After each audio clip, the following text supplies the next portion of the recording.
Ya, kami sebagai sektor retail yang sektor hilir ke hulu menjadi satu, kami akan melihat bahwa setelah Lebaran terjadi kemarin, itu terjadi peningkatan cukup baik di sektor retailer F&B, restoran, itu bagus. Namun memang ada kendala di sektor fashion, masih belum balik seperti 2019. Hal ini dikarenakan memang mungkin masih adanya beban fiskis ya tentang COVID karena ada Omikron. Jadi pas Lebaran kemarin itu walaupun sudah dibuka oleh pemerintah, hasilnya cukup baik, tapi untuk fashion masih belum balik 100%. Tapi ini sudah mempunyai efek yang baik untuk sektor konsumsi. Jadi kami merasakan daya beli itu, indeks kepercayaan konsumen itu tinggi. Berani beli barang. Kalau orang sudah berani beli, akan terjadi perputaran ekonomi.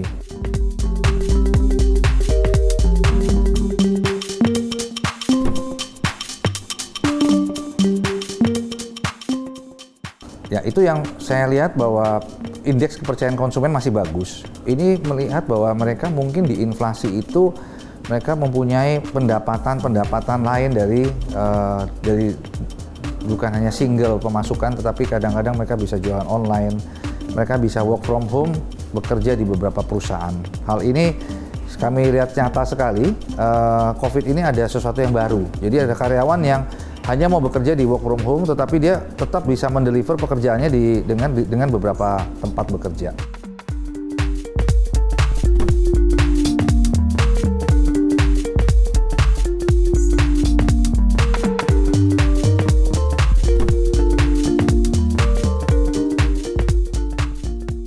Sampai hari ini kami mengadakan acara di Sarinah, itu ramai sekali ya. Jadi orang tidak terlalu takut lagi tertular. Jadi ini yang penting sudah vaksin dan di mall sudah melakukan prokes, dan kami juga mendukung Hipindo 3 kali harus sudah, termasuk 1 kali booster. Itu mengamankan juga kalau orang sakit paling kayak batuk pilek 2 hari sembuh.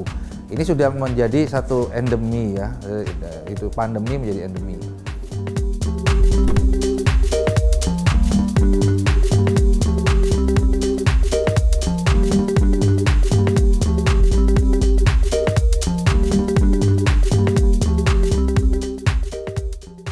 Untuk tekstil sendiri, memang pemerintah termasuk cepat dengan mengadakan safeguard.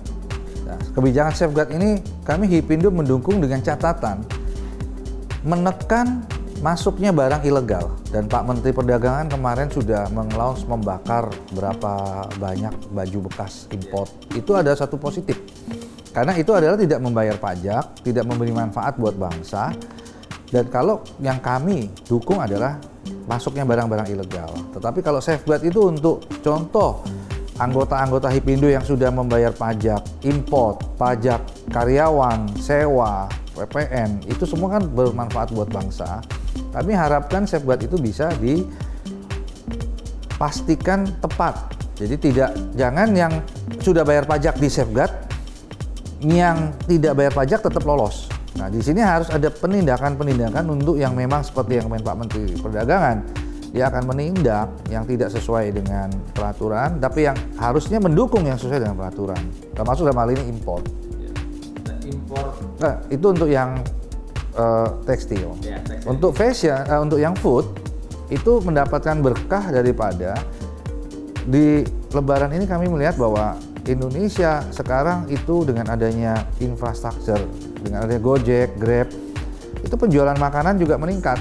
Jadi orang gampang untuk beli makan dengan hanya pakai handphone. Nah, itu juga banyak dapur-dapur ya sekarang, dapur-dapur kitchen cloud itu termasuk di mall itu mendapat manfaat dari terlalu lamanya orang dilarang ke mall dalam 2 tahun kemarin. Sekarang ini euforia untuk nongkrong itu timbul kembali, namun tidak harus di tempat-tempat seperti mall. Di outdoor sekarang rame.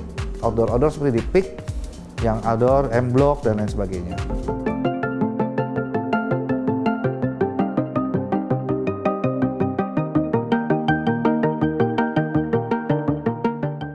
Ya, kami punya data, kami mempunyai event namanya Hari Belanja Diskon Indonesia, sudah tahun ke-6.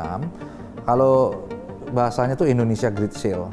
Itu untuk ulang tahun Indonesia, kado bentuknya. 77 tahun ini konsepnya. Itu data yang kami punya itu tahun 2018 atau 2019. dari Bank Indonesia pada bulan 8 tuh uang beredar naik 3%. Berarti kalau uang beredar naik itu terjadi yang namanya peningkatan sektor konsumsi. Karena itu BI mengeceknya dari situ, wah bulan 8 itu biasanya bulan 8 tuh bulan sepi.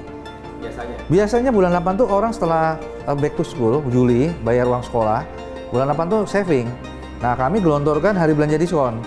Itu menaikkan sektor konsumsi karena diskonnya cukup bagus. Nah ini kami percaya penjualan dari anggota waktu itu toko baju naik 80%. Restoran hanya naik 10%. Jadi ini efektifnya diskonnya memang untuk sepatu, baju, aksesoris. Tapi itu juga terbesar di Indonesia karena kita produsen baju juga.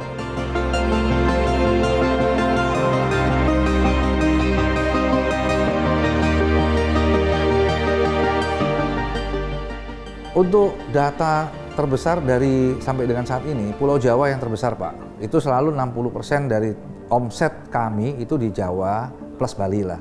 Kalau yang Kalimantan, Sulawesi itu sisanya ya, jadi ada yang kayak Sumatera itu sekitar 20-nya. Jadi itu sama, pakemnya sama. Cuma memang kemarin ada Lebaran itu agak ada perbedaan. Biasa Lebaran itu yang rame nanti bukan di Jakarta. Jadi bisa ramenya nanti di mall-mall yang di daerah, di Semarang, di Surabaya tuh naik penjualannya. Ada, justru itu salah satu program kerja kami. Kemarin kami ada MOU juga dengan disaksikan Pak Teten dan Pak Erick Thohir dari operasi kelapa sawit. Tapi itu bukan yang pertama, kami sudah banyak melakukan program dengan Jakpreneur, binaan daripada Pemda DKI, dengan Sibakul Jogja, dengan Kadis Jawa Tengah, Ibu Emma, itu Jateng, Jawa Timur, Banten. Jadi kami melakukan digitalisasi, melakukan membeli barangnya untuk grup-grup Era Jaya. Jadi kami sebut nama karena itu memang kami lakukan nyata. Jadi kita membantu UKM masuk ke supermarket, masuk ke hotel, masuk ke restoran anggota kami.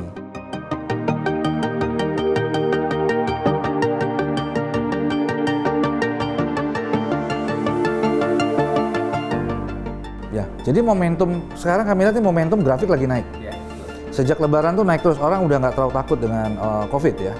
Nah, saya lihat dengan ada hari belanja diskon ini adalah posisi dimulai naik itu bulan 8 akhir Q2 ya sebenarnya. Kita harapkan ini ngedorong ya. Jadi nanti ngedorong dan harus ada memang satu tindakan di Q3, di akhir Q3 mungkin. Itu suatu event lebih besar lagi. Kalau hari belanja diskon ini kan adalah event dari asosiasi. Kami harapkan pemerintah dalam hal ini menginisiasi. Harusnya lebih besar. Jadi kami pemerintah bisa menyuruh online bergabung dengan offline, kami offline, bergabung dengan juga pusat belanja atau hotel, kita kasih diskon. Satu Indonesia diskon lagi. Karena yang menghidupi Indonesia ini terus terang adalah sektor konsumsi. Kita tuh yang menghidupi, kita nggak usah pusing dulu. Yang penting dalam negeri ini produk dalam negeri, diproduksi di dalam negeri, dibeli oleh orang Indonesia, muter aja itu. Jadi kayak uang tuh muter gini tuh, ya kita bikin, kita jual, balik lagi yang bikin, itu udah hidup. Ekonominya, jumlahnya gede, 270 juta. Jadi kita puterin aja, bikin sendal, makan di warteg, makan di mall, balik lagi yang punya mall beli bayar ke ini, ujungnya balik ke pabrik lagi tuh. Nah, muter aja itu. Ya.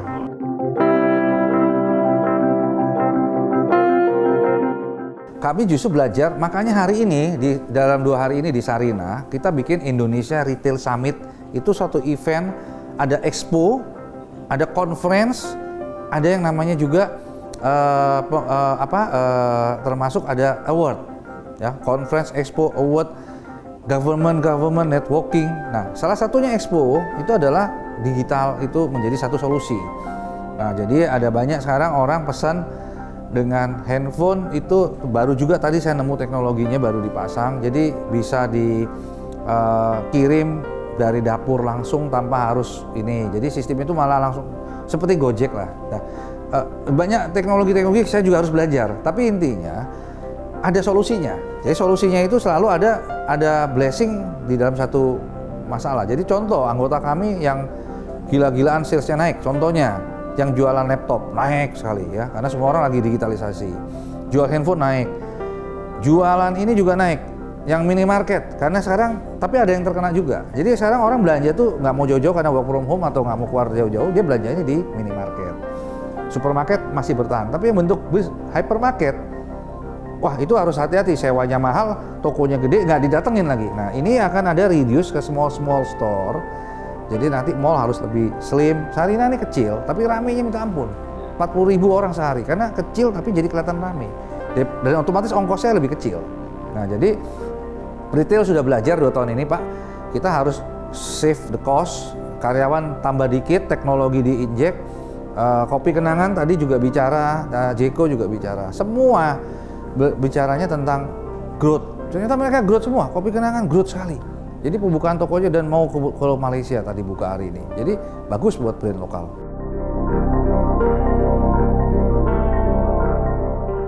Sektor fashion, department store. Ya, sektor baju, sepatu tuh, aduh, karena orang nggak keluar rumah, nggak beli baju, pasti. Dia meeting pakai batik itu, tapi bawahnya celana pendek gitu ya. Sepatu juga nggak pakai. Habis itu gosok gigi, tidur lagi kali, meeting lagi. Jadi yang laku ya paling cuma tertentu. Tapi kalau sektor makanan belum terganggu terlalu, ya.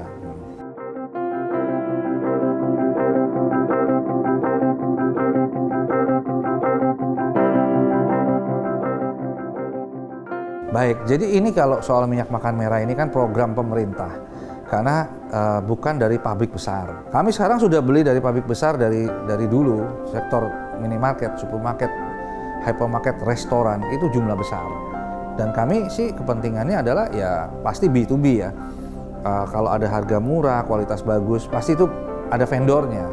Namun dalam hal ini Ipindo akan menginisiasi, tadi sudah bicara juga dengan beberapa retail, beberapa restoran, kita akan mengawal program koperasi minyak merah ya, minyak apa sih ngomong merah ini, sawit, karena ini ternyata berdampak langsung ke mereka selama ini menjual bahan baku ya.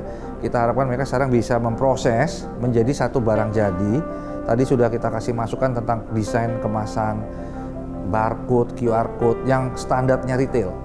Nah saya harap ini kita bisa launching mungkin secepatnya ya di bulan 10 mungkin, untuk kita bisa kasih lihat bahwa kita off taker serius, kita akan bicara kontrak, kita akan bicara langsung di display, dijual. Namun kami cuma minta dites dulu, karena kami ini baru tahu ada minyak warnanya merah gitu loh. Biasanya kan kuning, ya ini merah bener ya udah kita mau cek lah. Kalau bagus, aman dan BPOM-nya ada ya kita jual, kita akan bantu.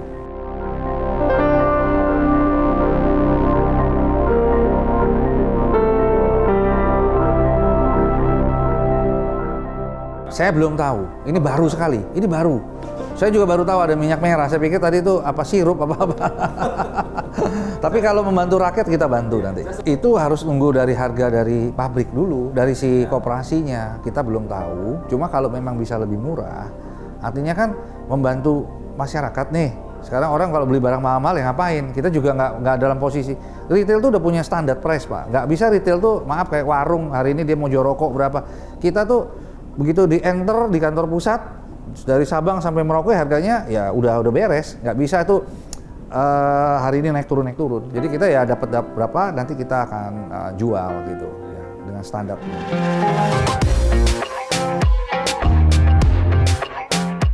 Ya kemarin kami bicara dalam konteks mendukung lokal masyarakat petani.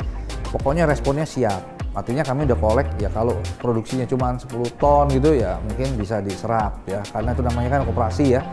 Nah, niat kita adalah pastikan aman dulu. Begitu aman, apalagi tadi ada kata-kata murah, kita bisa jual juga nggak usah naikin harga, karena sekarang retail juga dengan macam-macam cost juga pasti mencari yang murah. Tapi kalau ini berdampak ke petani, meningkatkan hidup petani, kenapa enggak gitu.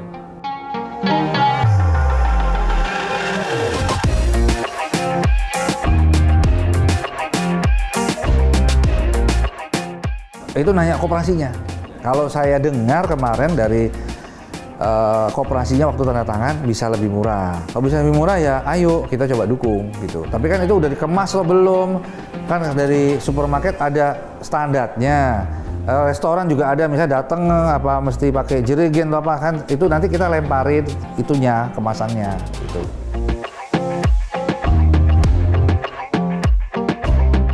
Ya, jadi pemulihan ekonomi yang tadi saya bilang dimulai dari beli barang lokal, produksi barang lokal. Karena kita lagi sakit ya, artinya kan seluruh negara lagi kondisi sulit dengan pandemi. Jadi saya dukung Pak Presiden. 270 juta itu kalau bikin barang sendiri, jual sendiri, muter aja sendiri, kita bisa selamat. Artinya kita nggak usah import makanan misalnya. Itu kan devisa negara. Kalau bisa nanam di sini ya nanam, makan sini makan sendiri gitu. Otomatis kalau dunia lagi susah kita bisa melindungi diri kita. Nah, itu himbauan saya itu.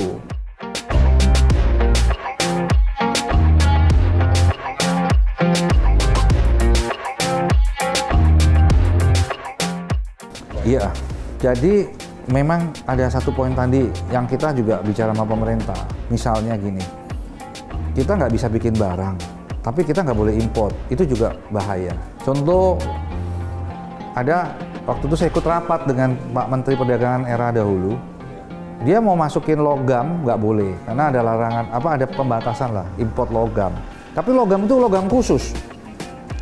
Di rapat itu dia angkat tangan, saya import. Coba pakai umpama ya, 10.000 gitu ya, $10.000 gitu. Ini nggak bisa masuk, saya nggak bisa ekspor $100.000. Artinya pas ditanya sama menteri, memang kamu produsen apa? Dia supplier mur bautnya Boeing. Boeing pesan sama dia, tapi dia pasti perlu alat, perlu bahan bakunya, nggak dikasih masuk, itu juga nggak boleh. Jadi sebenarnya kebijakan import atau ekspor itu harus melihat yang tadi. Kalau yang mau bisa kita produksi, misalnya tadi baju bekas aja import, itu kan keterlaluan. Baju bekas diimport kan mati pabrik lokal. Itu yang harus diberantas.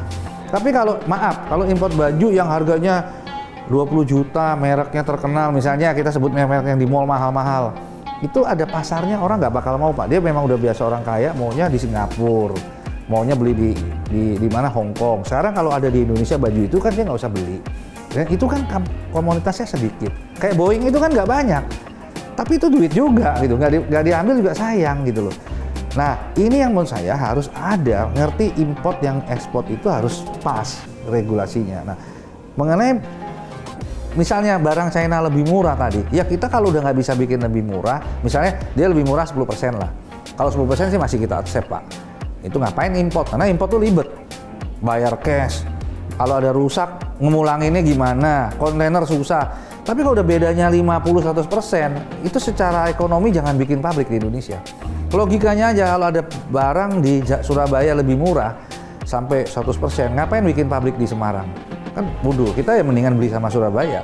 Tapi kalau beda cuma dikit nggak apa-apa. Nah, disinilah peran, ada nggak barangnya diproduksi dan harganya beda berapa? Kalau bedanya dikit, import dilarang nggak apa-apa. Bedanya jauh. Kalau dilarang, kita kalah. Karena kita maksain beli barang mahal yang sampai 100%. Berarti industrinya nggak layak. Kita bikin sesuatu yang nggak layak, yang mungkin ekosistemnya nggak ada. Nah, untuk perbaikan secara retail, justru kita perlukan kebijakan awal tadi. Ini contoh, retail itu sudah punya sewa. Kita bayar di Sarina ini misalnya sewa acara, tapi nggak ada yang datang kan rugi. Nah, demikian pula toko udah nyewa, Pak, karyawannya udah nyapu, udah bersih, lampu nyala, listrik semua, tapi barangnya nggak punya. Kenapa? Karena barangnya misalnya sebagian dia mesti import, sebagian dia lokal, karena proses lokal masih perlu waktu setahun 2 tahun. Jadi harus dipenuhi dulu barangnya. Barang nomor 1 stok itu. Nah, itu akan lebih cepat pulih, Pak. Kecuali ya kita balik lagi kayak zaman dulu, akhirnya kita contohnya teknologi gini-gini nih masih import ya, nggak mungkin kita, nggak boleh lah, kita nanti motonya pakai apa, kamera zaman dulu ya, kita nggak bisa maju. Jadi ini pendapat saya, retail kamera akan maju juga kalau boleh barang baru terus misalnya, tapi sekarang memang boleh, kita mengacunya ke misalnya tekstil, mengacunya ke logam, steel gitu. Itu Pak dari saya. Nah, ini gini, pemilu itu berpedang bermata dua.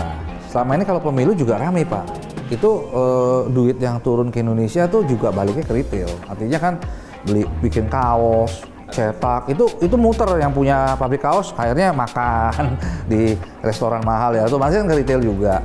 Justru kalau nggak ada duit itu juga nggak muter ekonomi kita. Cuman yang ditakutin bukan di situnya, sosial politiknya, rusuhnya. Ya, kalau rusuh pasti kita tutup. Kayak kemarin demo gitu, nggak berani buka mal-mal di sini, akhirnya rugi gitu ya. Nah, yang harus dikendalikan bukan pemilunya, pesta demokrasi. Makanya kita harus dewasa ya. Udah kayak milik kepala kampung udah kelar ya udahlah, temenan gitu ya, nggak boleh diterus-terusin ya. Jadi maksud saya seberapa cepat tergantung, kita nggak boleh rusuh, dan ekonomi kita dengan adanya pesta demokrasi akan bergerak. Justru itu momentum bagus, momentum uangnya beredar banyak sekali. Nah, yang perlu sekarang berapa cepatnya tadi selain tadi itu adalah kita bisa sekarang pemerintah tuh meregulasikan diskon tadi. Ini kan udah mau naik nih. Kok pemerintah dorong lagi, misalnya budgetnya daripada yang ngawur-ngawur dibeliin buat diskon barang lokal. Kalau lo beli barang lokal di mana, gue kasih diskon. Nah, itu akan menaikkan lagi makin cepat insentifnya, gitu, stimulusnya. Ya. Indonesia ini Bapak percaya sama saya, dengan 270 juta kita aman aja, nggak boleh ada rusuh, itu pasti kita menjadi regional puller. Jadi yang namanya Singapura, Malaysia itu akan bergantung seperti dunia dulu bergantung sama China. Dulu China kalau ada apa-apa, wah ekonomi global. Ya, kalau sekarang kan Indonesia nih yang harus bergerak. Salah satu untuk ASEAN dulu deh paling enggak. Ya itu. Dan kita semua, ya kita harus jangan kuping tipis. Kita harus bijak bersosial media gitu ya. Jangan gampang lah gitu. Ya.